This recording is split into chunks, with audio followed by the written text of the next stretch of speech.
hey, here's a kind bar for you. Oh, thank you. You argue that kindness is a strategic advantage. Sell me on that idea. You have 25 hours for this conversation. If you're a victim, you cannot take agency of your life. And if you're an oppressor, you're an oppressor. Your actions don't dictate what you are. It's how you were born. If you could do one thing differently with kind bars, what would you have changed? Not sell it. Really? Bruchim habaim, bienvenidos, and welcome to the show.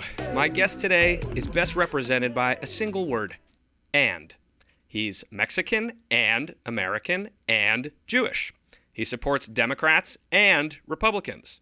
His first company provided economic opportunity to Israelis and Arabs. His billion-dollar snack food brand is profit-driven and purpose-driven. He's a wildly successful capitalist and an unabashed idealist. He's a builder of businesses and a builder of bridges, and also a builder of something called Builders, but we'll get into that later. He's kind of famous and famous for being kind. As one of America's most prominent Mexican Jewish business leaders, he puts both the Ark and the Tan in Shark Tank. Please welcome Mr. Daniel Lubetzky. That is probably the most fun intro I've ever heard. Yes! Glad to hear that. One of my specialties here. Very nice. Daniel, thank you so much for being here. I've been looking forward to this conversation for a long time. It's a pleasure, Jonah. And a shout out to Juliana, who works on your team, who I went to Jewish sleepaway camp with. And I was at the same wedding when she and Ruben got married. So you heard me sing at the wedding. And she's married to my friend Ruben Cohen, the most Jewish man in America. Shout out to Ruben. Okay, so I actually want to start by talking about... I want to start by talking about... You said you went to camp with Juliana? Yes, Camp Ramah. Camp Ramah. I think, that's kind of the solution to everything. It's kind of amazing, right? Every kid that I've met that went to Camp Ramah, good values, good human being, just like Juliana is amazing. She's amazing. It's just they really teach you very good values and purpose and kindness and respect and a hard work ethic. Everybody that I've met from Camp Ramah, and I don't tend to easily generalize, but it's really, they do something good. That's awesome. I'm sure there's a selection process. I was going to say, there's probably a little self-selecting there too, the kind of parents that want their kids to go there are raising kids that way. As I was preparing for this interview, one of the fun things is I get to sort of see this, full 360 view of your life from the outside. And really, the major through line of your life is not necessarily entrepreneurship, although of course it is, but really it's bridge building is really your life's great passion from high school when you would, refuse to sit at a single social group table and you sat with everybody. You first stepped into it with PeaceWorks. You have OneVoice, which we talked a little about on this show with Jason Alexander when we had him on. We got Builders. I know you're doing some stuff with Van Jones, who's a friend of the pod. So I want to start by asking why. Why is this the constant of your life? The easy answer is that my father almost died during the Holocaust. A lot of his family did. Yeah. He was in a concentration camp in Dachau. And the lesson that he and my mom inculcated in all of us, my three siblings and I are all bridge builders and connectors. If you meet any of my sisters or my brother, everybody jokes dude, these people, we're always connecting. We're always building bridges. We're always, hey, here's a kind bar for you. Oh, thank you. We're always trying to build connectivity. And I think my mom and my dad, our mom and dad taught us to do so.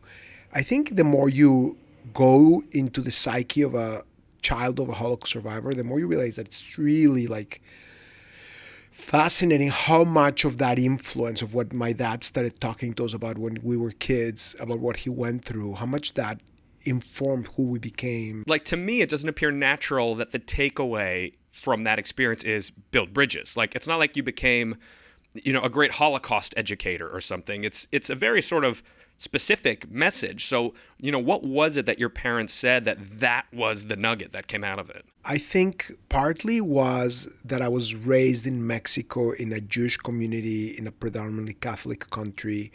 And my mom had been raised in a community where maybe there were 5 Jewish families and everybody else was Catholic. And she had learned how to build bridges. She taught us how to build bridges. My dad taught us how to build bridges. So I think it was just...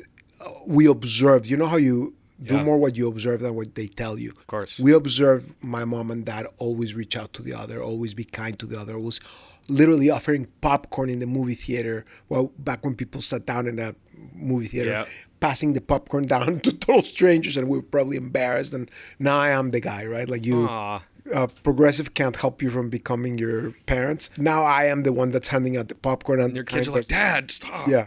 So I think a lot of it was observing him, but also what's interesting about my dad's experience in the Holocaust is how he told us and told himself that he survived because of the kindness of others, that he survived. That's, by the way, why we named the company Kind after him. He passed away the year we conceived Kind. Wow. And by the way, you mentioned Jason Alexander. Yeah. He was with me in the Middle East that year. It was a very interesting year. It was one of the most painful years of my life, losing my dad. Yeah. And in a very weird way, also one of the most magical years. It was fascinating because I grew so much. I was so sad and so sorry. No, please, it's real. I was so heartbroken when I lost my dad, and yet that year I grew so much spiritually and professionally. I did Kaddish every day, and I went to temple, and under the Jewish tradition, when you lose your parent, you need to do a service of Kaddish, go to temple. And I was not a temple goer. Yeah. And I told our rabbi, like, Rabbi, I don't connect to this. What the hell is this? Like, why are we praying to God? What the hell does that mean? Who do we think we are, that we're going to be, that God's listening to us? Like, God is much bigger than any of us. Why would he care? Why would God care that we pray? And they're always said, Daniel, do me one favor. Just go, try it out. And if it doesn't work out for you, we'll talk about it. And just started doing it. And the prayer of Kaddish, where you basically praise God and basically recognize you are nothing and that God is everything. And then that moment of pain where you lost the person that you love the most, you need to still remember that you need to praise God. And it's very tough to get into it, but maybe in my year of prayers, twice out of 700 times, I connected to something much, much deeper than me and like felt something like that, and that I would like to bring back. But even though I've only done that a handful of my times in my life, where you get out of yourself and really, really connect to something, to the higher spirit? To connect to this, like under the Jewish tradition, there is this force, in Star Wars it would be called the Force. In Judaism, it's like, the way I say it is Shekhinah, which is kind of like, we're more than just physical pieces, right? There's a spirit, there's an energy, there's something that connects all of us as human beings. And while I haven't done a good job at connecting to that often, when you connect to it, it's like a incredible experience. But even when you don't get to it, when you're able to meditate and have a conversation with yourself and remember, what would my dad wanted me to be? Mm-hmm. And so that year I did that at least 2 or 3 times a day. And it made me grow so much, and it made me build so much, that it was a very interesting year. The year my dad passed away is the year that we launched Kind. Right. And it's the year that we launched the OneVoice Movement. It was so weird that I launched one of the largest brands in the food space in the world, and I launched a movement that brought together close to 1 million Israelis and Palestinians, and I surrounded myself with some of the most incredible people in the world, including Jason Alexander, who's like about as bright as they come. Yeah. He's not just a great comedian and actor, but just so deep. And that grounding experience of having lost my father and having done that prayers allowed me to be interacting with some of the captains of industry and not lose purpose of my purpose. What, if anything, were you able to take from that experience of mourning your father to carry with you past that year? Once the Kaddish was gone, was all of that gone with it, or was there something that you now had that you could tap into? I felt, and I still feel, that I carry a piece of my father inside me. And I think that year played a very important role in my connecting to the pieces of me that carry the legacy and responsibility to follow his example and to try would want to try to become who he was. I will never be able to achieve that. And it's not false humility. Anybody that met my dad is saying that he was an incredible human being. He had the ability to live his life for others. Like, I love myself a little too much. I'm not as selfless as he was. I'm not as much a coach as he was. With my team, I suffer from when I have something to say, just say it rather than help them figure it out. With my children, I struggle to become who he was. He was the type of person where if I would tell him a problem, he would sit down and listen and help me come up with the answer. That takes more work. That's a lot of time and patience. And I'm just not so good at it. And it's my opportunity. Yeah. Well, at least you're self-aware about it. And, we're always working on something. Okay, so let's talk a little bit about PeaceWorks. So that was your first, 25 years old, your first sort of step into social entrepreneurship. Tell me about what it was, and was it successful? And obviously it came to an end. Why did it come to an end? What it was is a business trying to help Israelis, Palestinians, Jordanians, Egyptians, Turks trade with one another, help Israel's neighbors gain a vested interest in making money together, Israelis and Arabs, Jews and Muslims, people across the region, helping discover each other's humanity, shatter stereotypes, discover each other, work with each other, and then gain a vested interest in preserving those relationships because they're profiting from those. So that was PeaceWorks. Eventually with adventures also in Indonesia between Muslim, Christian, and Buddhist women, in Sri Lanka between Sinhalese and Tamils, in South Africa, in Chiapas, Mexico. I might be missing a couple. Wow. But the whole concept was a really cool concept. Really cool. It succeeded at a micro level. Relationships that we struck between Israelis and their neighbors continued for 2 generations. We eventually closed the company 25 years later because during that period of time, other things had exploded in size in my life, including Kind, which had been born in the shadows of PeaceWorks, but it grew so much that then now PeaceWorks was in the shadows of Kind. Right. And I was focusing more on Kind. And I tried for 25 years to keep PeaceWorks alive for 25 years because it meant a lot to me.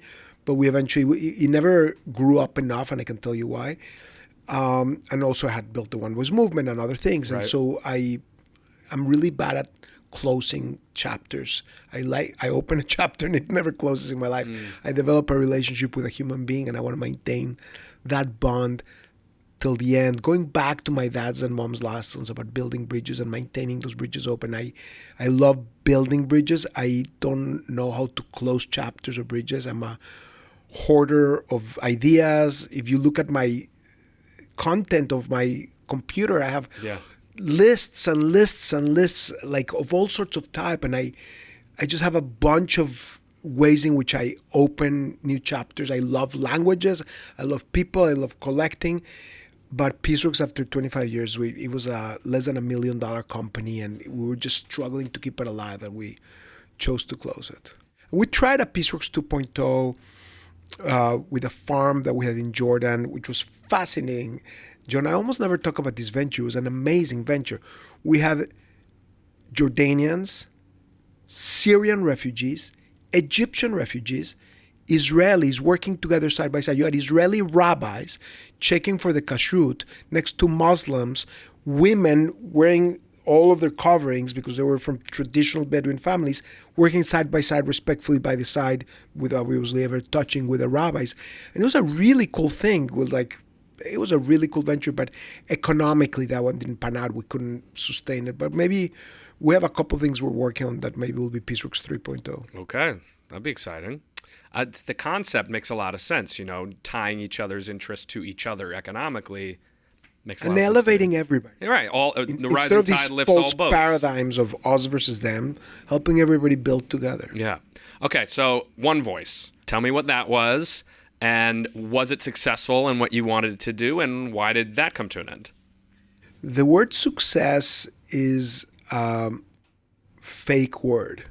Because what does that mean? Well, I guess what I mean is, did it achieve what you hoped it would achieve? But that's how you can define what is success. So I can tell you 100 ways in which it was successful and 100 ways in which it wasn't. So it's just those simplistic terms that we deal in life with. We tend to want to say, is this person successful? Is this venture successful? And the truth is, that's not how really life works, right? Like, if I start PeaceWorks and it never goes above $2 million in revenues, but it provides me of my parnasah, right? Like, I make $200,000 and I love it and I'm making a difference and I'm connecting people, but it never becomes a multi-billion-dollar company like Kind. Is it successful or not? You can evaluate it, but the truth is, it's the wrong framework for you to live life. But I'm not trying to. I'm just trying to share a thought with our listeners that you need to be careful. I mean, there's an incredible poem from Rudyard Kipling, yeah, who is very controversial, and nowadays they don't teach him anymore because he had some parts of his life that were not politically correct. But his poem, If, you have to listen to his poem. It is incredible. And he talks about how success and failure are both imposters. And if you really think about it, it's really, really important to live your life with that approach. So you're not going to take risks if you're afraid of failure. And I think you need to just try what you believe in, what gives you purpose. So in that sense, PeaceWorks was successful, OneVoice was successful, all because they really fulfilled something that was important in me to do. Now I'll give you a strong analysis about where it succeeded or didn't. You have 25 hours for this conversation? Yeah. While I was running PeaceWorks and building bridges between people at a local level, all of a sudden the Camp David negotiations break out and there's so much hope, and all of a sudden PeaceWorks is thriving.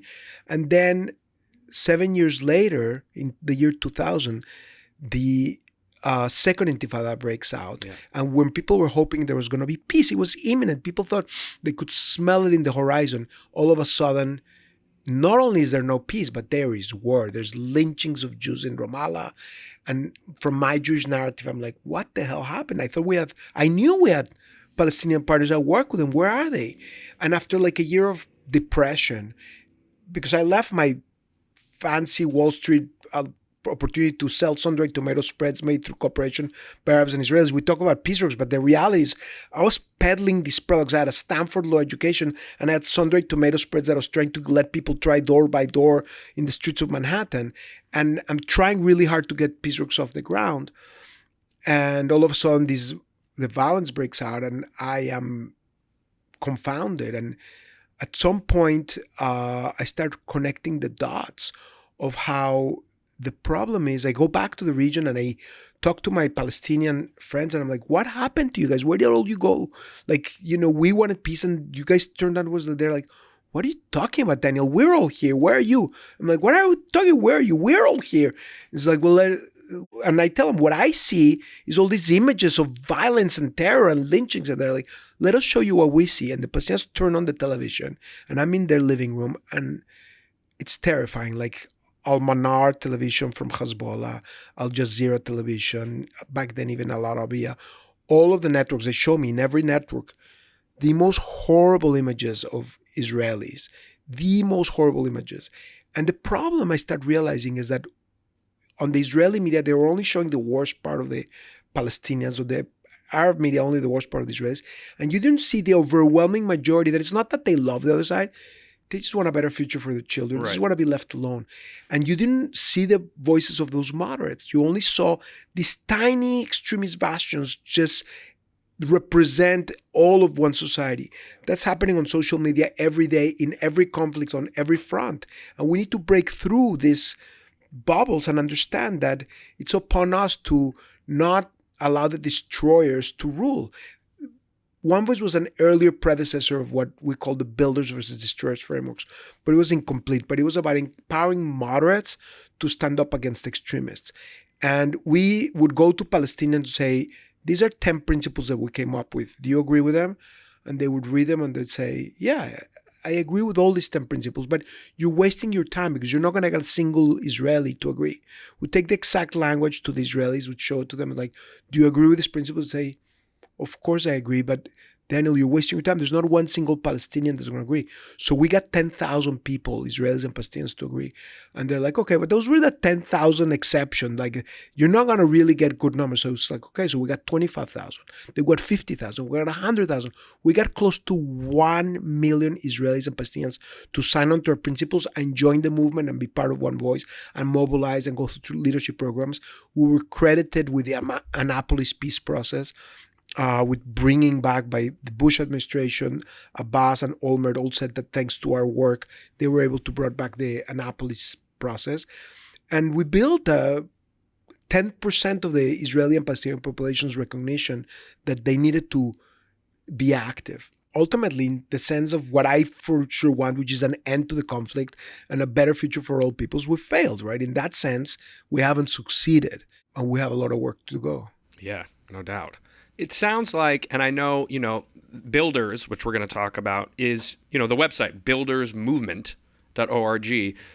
You're trying to begin movements. And to me, it's quite ambitious to say, I'm going to start a movement. Does that feel achievable to start a movement? I mean, to me, it sounds like I can't even wrap my arms around that.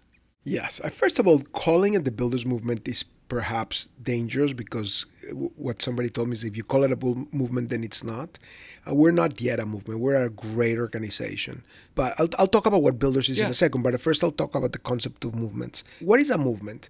An organization, I'm here and I recruit 1, 2, 3, 4, 5 people.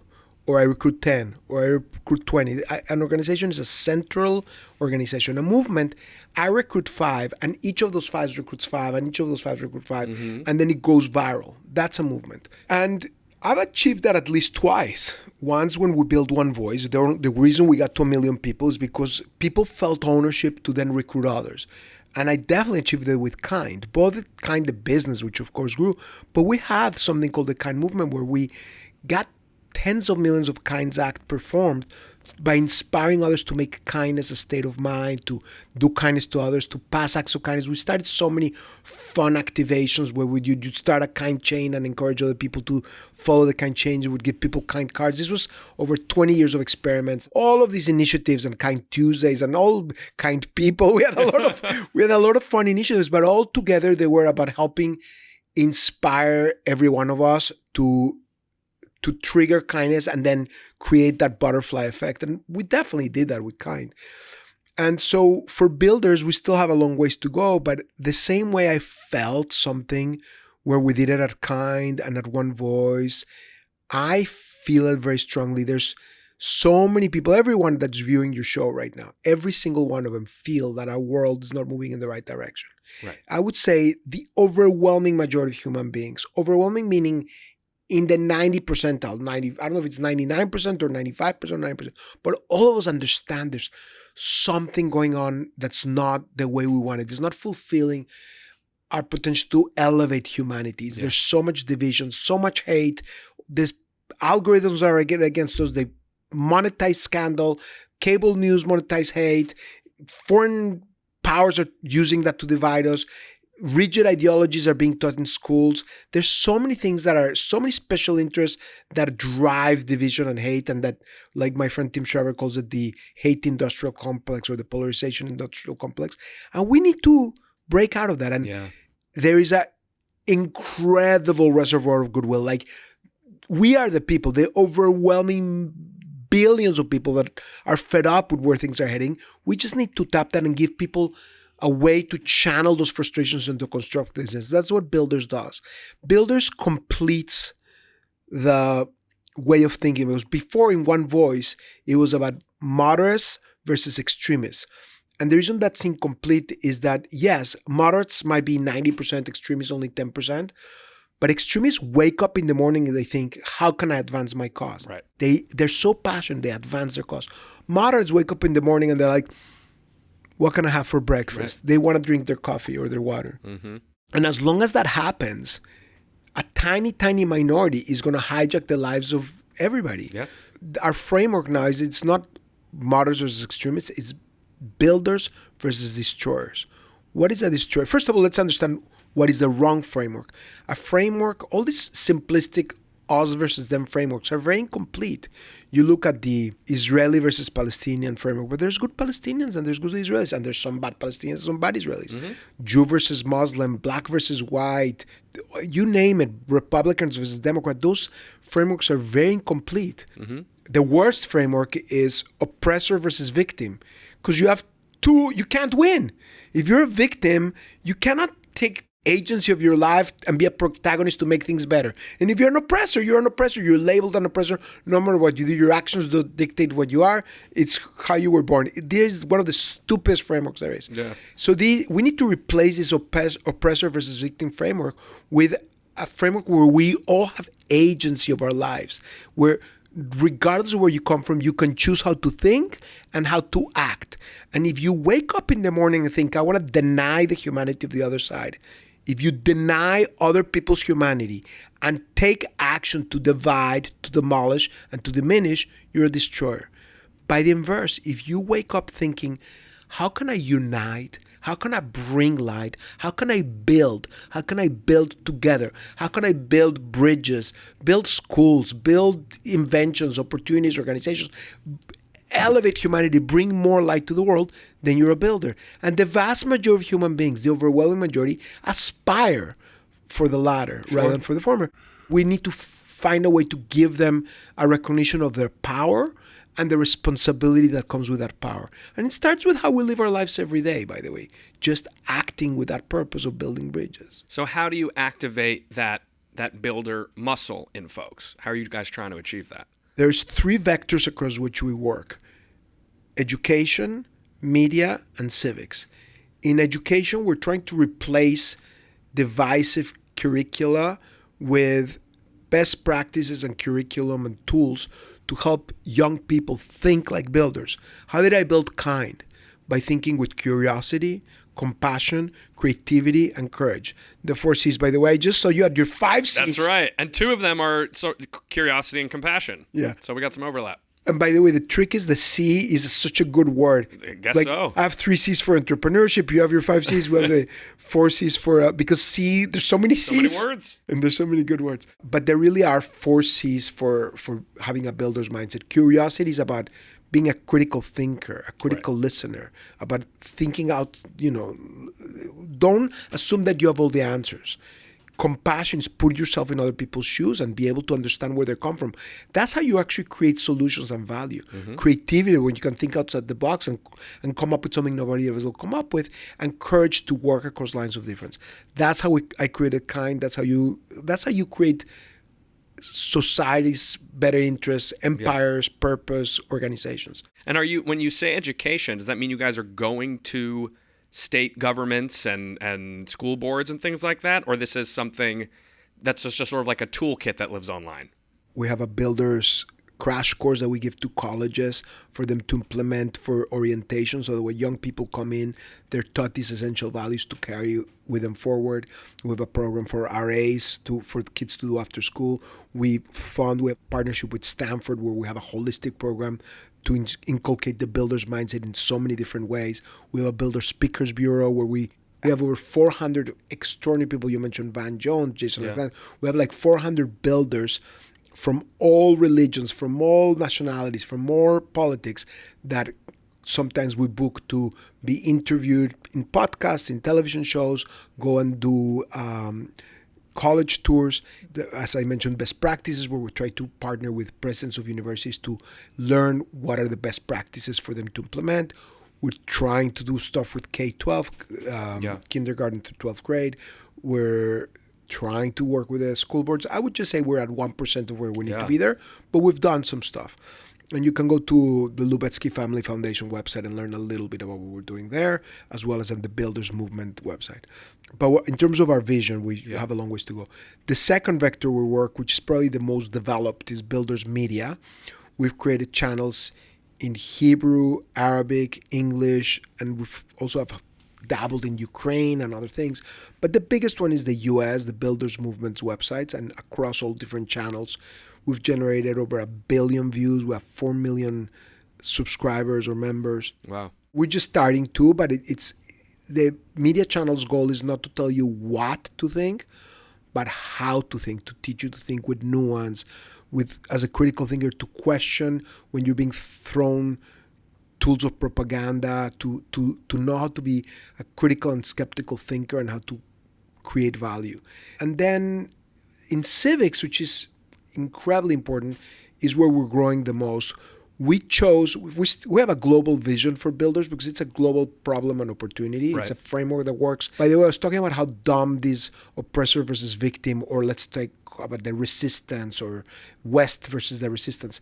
These frameworks crumble because why are people not supporting the Persian people, the Iranian people rising up against perhaps one of the darkest regimes in human history? If you were creating a James Bond movie and you describe the IRR, the Islamic Republic regime, the people that give you feedback would say, you're being too unrealistic. It's not credible. And yet you have this regime that's brought so much darkness to the world, that has maimed, blinded, and arrested about 500,000 Iranian, or its own people, 500,000 people, just in the last month. In 2 days, they killed 43,000 people of their own people just because non-violently they protested because they want peace. This is one of the darkest regimes. They export hate, they export terror, and yet you have a lot of people not standing up against them just because they're the enemies of Israel. Yep. Or because they supported Hamas. Like, this is preposterous. You should understand that if you're supporting this horrible regime, there's something wrong with your framework. Yeah. And so we invite you to adopt the builders versus destroyers framework, because you adopt that, you understand that in every society, in every religion, in every culture, there's builders and there's destroyers. And all of the builders, the overwhelming majority, need to unite to prevent the destroyers from hijacking us. From your mouth to God's ears. Glad somebody's doing the work. If you're persuaded by what I'm saying, you need to go to Builders Movement and join us. Take this small step, join our social media, do something. You cannot wait for others to do it for you. There's so many excuses about, like, well, we have the wrong leader, the wrong president. We cannot make excuses, because that's creating a vacuum that gets filled by extremism and hate. Every one of us, not just you, not just me, but every single one of us have a role to play and a duty to play it. And that means just how you look at people's eyes. How do you conduct your daily life? You can change the world just by living your life like a builder, let alone many more things you can do. You can go to our website and learn, but at a minimum, conduct yourself like a builder in what you do and build those bridges yourself. Yeah, it's a really helpful framing, I think, just a switch to flip in your brain of how you view yourself, and a prism through which to see how you operate in this world. And if more people flip that switch, things will look a lot different. If you're anything like me, and I'm assuming you are since you like my show, you probably care a lot about giving to causes that are important to you. But sometimes the logistics of charitable giving, when to give, how much to give, what the tax implications might be, can be overwhelming. Or you don't really think about it until suddenly it's the end of the year, you're filing your taxes, then you feel rushed to make a big decision before a deadline. But fear not, my friends, there's a solution, and it's called a donor-advised fund. And specifically, I want to tell you about the Jewish Communal Fund, or JCF. Here's how it works. You can contribute money or appreciated assets like stock and potentially maximize your tax benefits now, but then recommend grants to charities later when you're ready. So instead of scrambling at the end of the year, you can give more thoughtfully on your own timeline and support any IRS qualified charity that matters to you. And what I really like about JCF is that their team provides white glove support to help simplify the whole process, so your giving can be more strategic and more impactful. They also do something really meaningful. Every year, a portion of JCF's revenue goes towards grants that support the welfare and security of the Jewish people, both in the US and around the world. So if you want your giving to be less stressful and more intentional, it's definitely worth checking out. You can learn more or open your fund at jcfny.org. That's jcfny.org. So you're from Mexico City. Around 40,000 Jews, super tight community. It's funny, somebody reached out to me just yesterday on social media, and they were like, will you do an episode about Mexico City's Jewish community? I was like, that's not really how it works, but I have to have a guest where that comes up organically, and then here you are. 90% of the Jews in Mexico City send their kids to day school, totally different than the US, and there's almost no intermarriage, so very clearly a very cohesive community. What did it feel like from the inside growing up in that? Well, I didn't know anything else. So I so much didn't know that when I was growing up in Mexico I was born in 68, so in the 1970s, I was going to the Yiddish shul in Mexico, the Yiddish shul in Mexico. It's Spanish name was El Colegio Israelita de Mexico, the Israelite School of Mexico. So we were already dysfunctional in that it had two different names. But they taught us Yiddish as kids. That was the first Like conversational Yiddish? Ich kann Yiddish reden, yeah. Wow. I speak Yiddish. And now when I go and meet German people, I speak to them in broken German because of my Yiddish. Amazing. Amazing, that's just weird. Well, no, it's cool that it's like, it's a dying language. So that the fact that some people are still walking around speaking some version of it is great. Some Mexican Jews. When I'm on Shark Tank, sometimes they say, oy vavoy, and I get all these comments like, oy vavoy, what is? Because oy vavoy, I mean, my parents say oy vavoy, and they didn't go to Yiddish school. By the way, your parents, I know them very well, and what you may not know is Mark, your dad, was really, really instrumental when we were building the OneVoice Movement. He was a very, very good partner to us and very generous with his time and opened a lot of doors, and I'm sure he gave some money because everybody that had a breath, I would ask him to give some money back when I had none. And I had no idea. Yeah. I don't know. Shout out to Dad, former and Mom, who's done so much also. Both former guests on the pod themselves. So the Mexican Jewish community is very tightly knit. I do think they teach you a lot of the values to not just be proud to be Jewish, but to give back to the world. Like there's a big...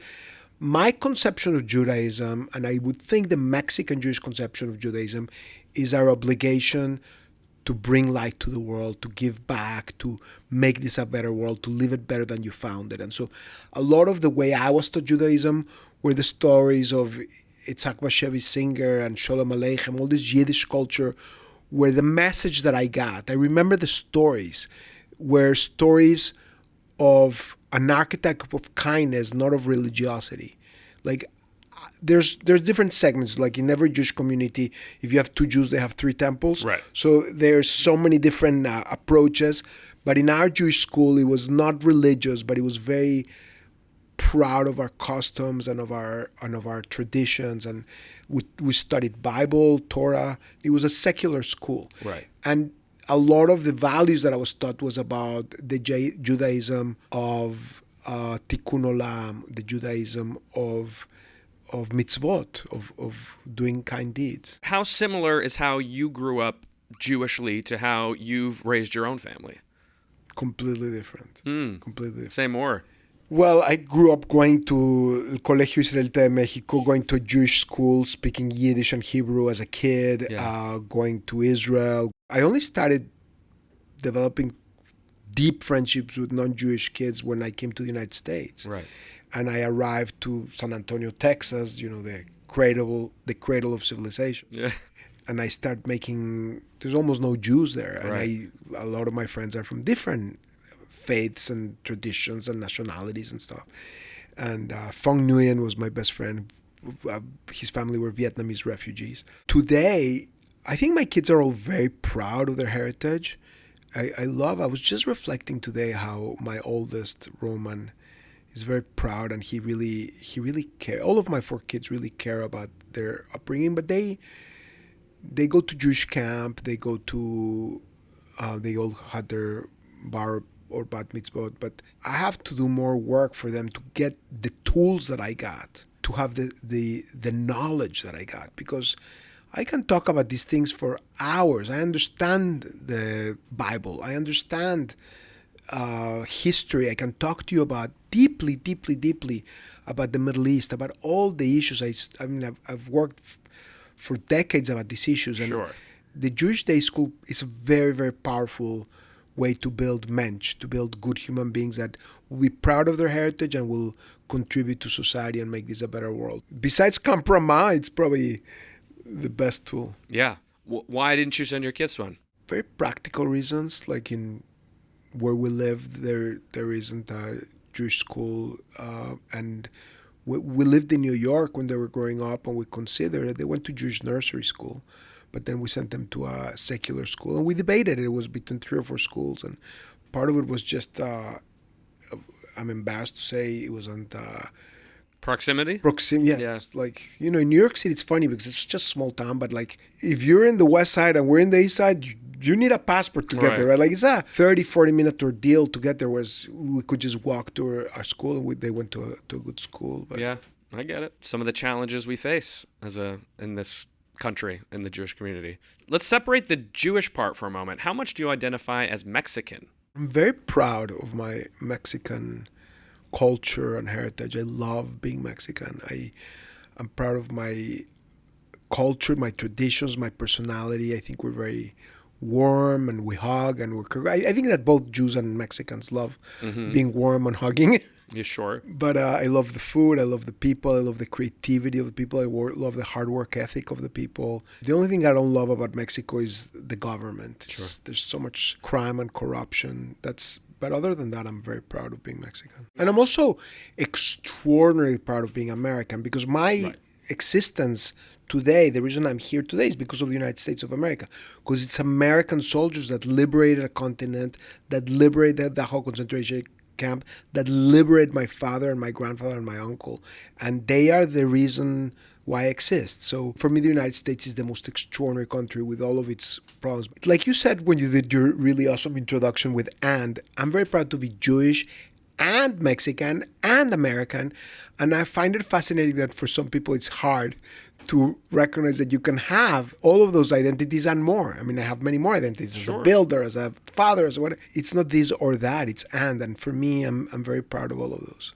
Being Mexican and Jewish, sometimes you get the best of both worlds because I don't think the Jewish people did a good job with the food. I mean, like, we kick ass on so many fronts, Nobel Prizes, but what the fuck did we do with our food? Oh my God. Well, it depends where you're talking about. Well, for the most part, as a general proposition, you know, it's like the Sebastian Maniscalco. You ever see his thing? Exactly. It's like, we got to let the Italians cater the Passover meal. Exactly. Yeah. And gefilte fish. Right. Oy vavoy. Like Right. that you can't.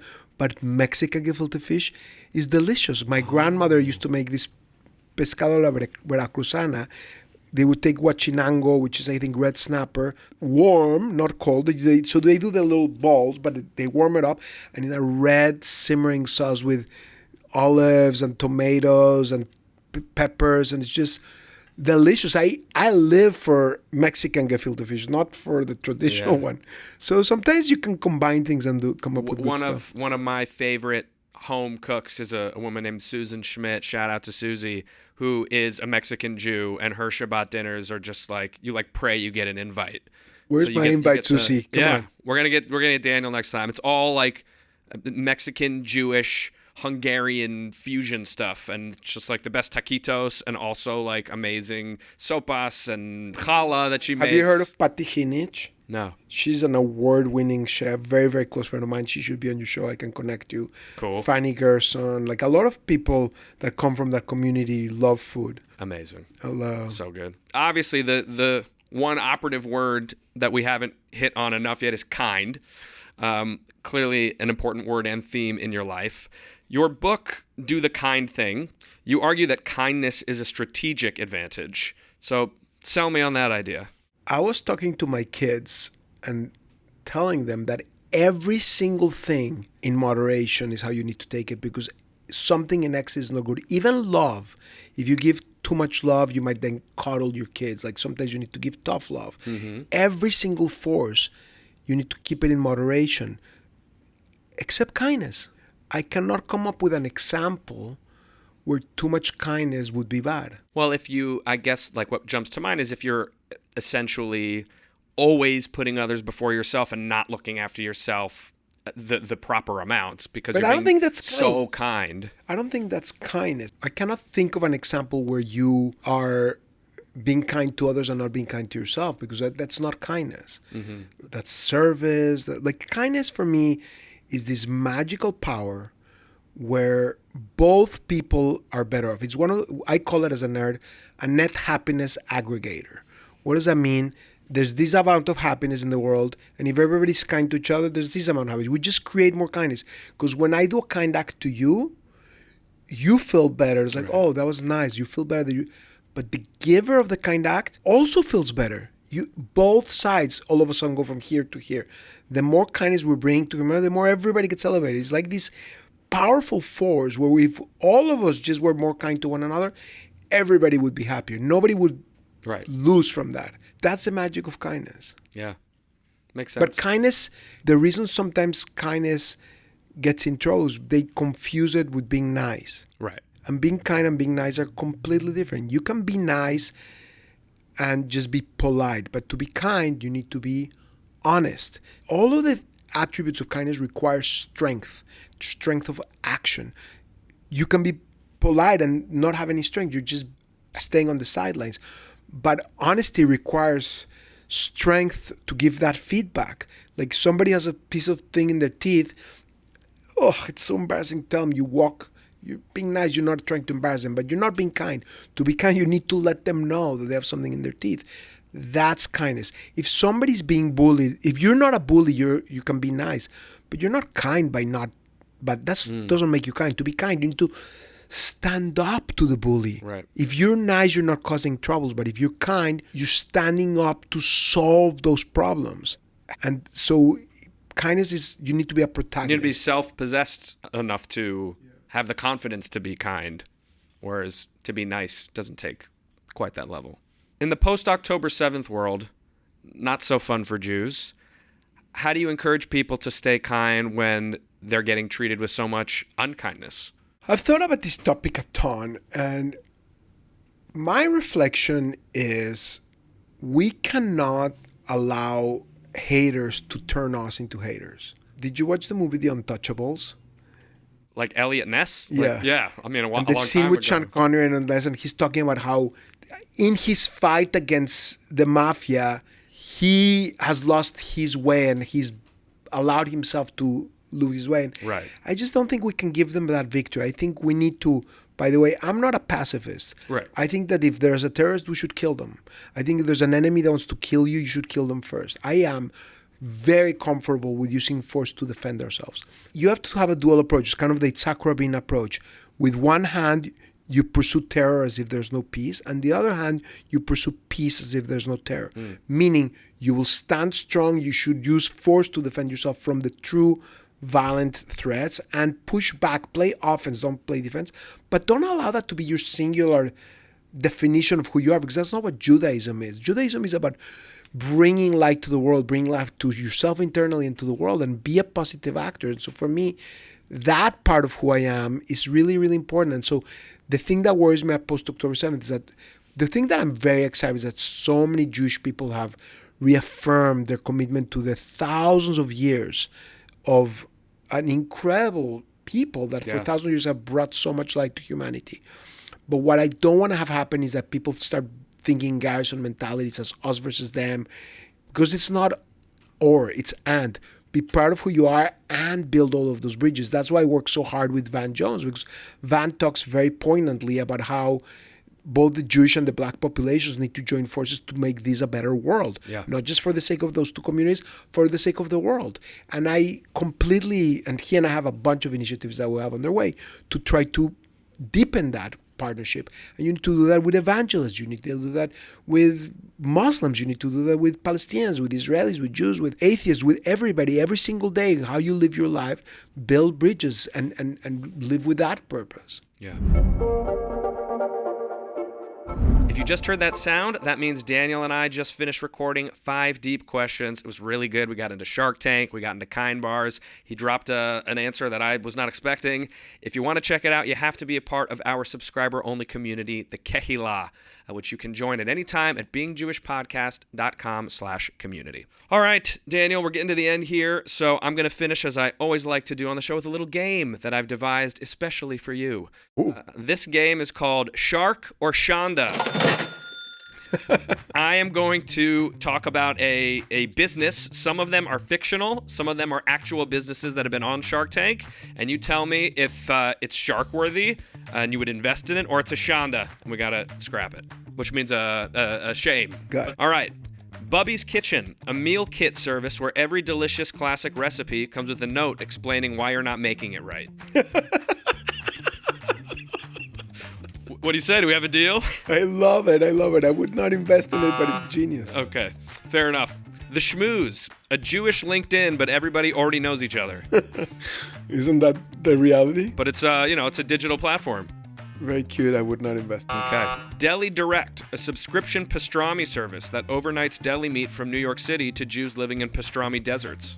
That's got some legs. The thing is that, there's Gold Belly has already and kind of others cornered that are- market. And I was through a fund, an investor in Gold Belly. Oh, nice.